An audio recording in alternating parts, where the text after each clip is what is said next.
If you are building an app and haven't thought about accessibility, you might be excluding over 1 billion people without even knowing it.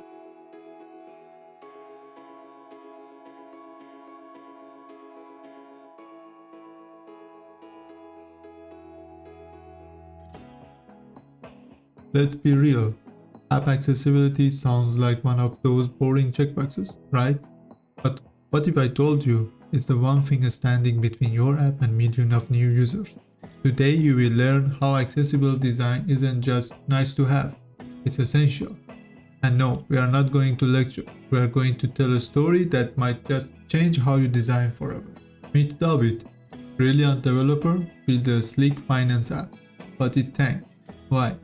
His 65 years old mother couldn't even log in. Turns out she wasn't alone. Nearly 50% of people over 60 live with a disability. That's half of the growing demographic. Accessibility isn't about making your app look friendly. It's about making sure everyone, regardless of their ability, can use it. Think of it like this. You wouldn't build a shop without a door.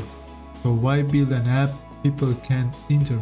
Ignoring accessibility isn't just bad ethics, it's bad business. Miss this, and you are not just risking bad reviews, you are risking a lawsuit. Here is the twist. Accessible apps don't just serve people with disabilities better, they serve everyone better. Clearer layout, better contrast, voice navigation, that's not just accessibility, that's great UX. So if you are serious about growing your app, designed for the billion people of the rest of the world, accessibility isn't the feature, it's a foundation. I added the link in the description to my blog post about accessibility. If you want to watch and read more about app accessibility and app development, consider subscribing.